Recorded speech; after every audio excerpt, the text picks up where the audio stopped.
السلام علیکم ورحمۃ اللہ وبرکاتہ۔ الحمد للہ رب العالمین والصلاة والسلام علی سید الانبیاء والمرسلین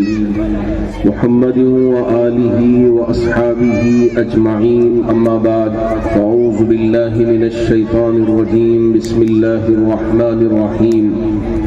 انما اموالکم واولادکم فتنہ واللہ عندہ اجر عظیم، صدق اللہ مولانا العظیم۔ یہاں شہنشین پر تشریف فرما ہمارے اس علاقے کے معزز حضرات علماء کرام، ائمہ اعظام، خطباء کرام، اور یہاں تشریف فرما مساجد کے عہدیداران و ذمہ داران،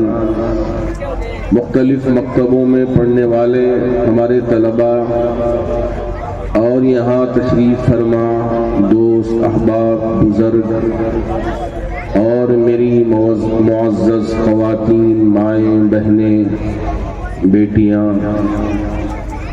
بہت دیر سے ہم اور آپ ماشاءاللہ ہمارے ان طلباء کے پروگرام کو سن رہے تھے۔ ویسے تو 4000 بچوں میں سے 46 بچوں کا انتخاب اور پھر اس میں سے چند بچوں کو ہمارے سامنے پیش کر کے یہ بتانے کی کوشش کی گئی کہ ہمارے ان بچوں میں کتنا ٹیلنٹ ہے۔ اگر ہم ان کو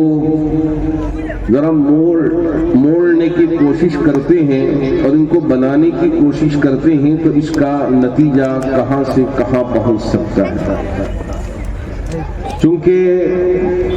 ایک اجتماعی آج پہلا یہ پروگرام ہے اس پورے علاقے کا، ہمارے ان علماء کرام نے سوچ لیا کہ مکتب میں پڑھنے والے طلباء اپنے ماں باپ کو ضد کر کے بلا لیں گے تو باپ بھی آ جائے گا، ماں بھی آ جائے گی، اس وجہ سے انہوں نے اپنے مساجد میں بھی اعلان کرنا ضروری نہیں سمجھا۔ لیکن چونکہ میں اسکولوں سے بھی میرا تعلق ہے، مدارس سے بھی میرا تعلق ہے، مکتبوں سے بھی میرا تعلق ہے، آج کل کا ماحول یہ ہے کہ ہماری مائیں تگنی تعداد میں ہوں گے اور باپ تو یہاں 2-4 لوگ آئیں گے، ان کو آنے کی فکر نہیں ہوتی۔ ہمارے معزز حضرات علماء سے میں یہ گزارش کرنا چاہوں گا، چونکہ ایک بہت ہی اہم اور بہت ہی ضروری پروگرام ہے، آئندہ آپ ہر مسجد کے 10 سے 15 نوجوانوں کو ذمہ داری دیں، آپ اپنے اپنے ساتھیوں کو لے کر جلسہ گاہ میں آئیں، گاڑیوں میں اور آٹوؤں میں، سواریوں میں۔ آپ یقین مانیے کہ یہ میدان آپ کے لیے چھوٹا پڑ جائے گا اور یہاں اسٹیج میں پہنچنے کے لیے بھی جگہ نہیں رہے گی، آخری آنے والا وہیں رہنا پڑے گا انشاءاللہ۔ کیونکہ یہ پہلا تجربہ ہے، امید کرتے ہیں کہ ہمارے علماء ان باتوں کی طرف بھی توجہ دیں گے۔ ہماری قوم کی جو جائیداد ہے وہ نوجوان ہیں، نوجوان سوچتے ہیں کہ ہم کو توجہ نہیں دلائی تو ہم اپنے اپنے کاموں میں، چائے پینے میں، ہوٹلوں میں کھڑے ہو کے گپ شپ کرنے میں اور یہاں سے وہاں پھرتے رہنے میں، وقت ضائع کرنے میں اپنا وقت ضائع کر دیں گے۔ لیکن یہ دینی پروگرام میں ان کو آنے کے لیے نصیب نہیں ہوتا اس وقت تک جب تک کہ ہم ذرا ان کے لیے کچھ لگا دیں۔ آج کل مچھلی پکڑنے والوں نے بھی کچھ سیرپ لگا دی ہے، ڈال دیا تو مچھلیاں دوڑ دوڑ کے آتی ہیں اور مچھلیاں آسانی سے پکڑ لیتے ہیں مچھلی پکڑنے والے۔ تو آج کل ان ساری چیزوں پہ بھی ہم کو توجہ دینے کی ضرورت ہے۔ مختلف مساجد کے ذمہ داروں نے مل کر بغیر کسی نام کے، بغیر کسی ریاکاری کے، بغیر کسی دکھلاوے کے ہماری قوم کے ان معصوم سے بچوں کو آگے لانے کے لیے، ان کے جذبے میں اضافے کے لیے اپنے مال کو بھی لگایا ہے اور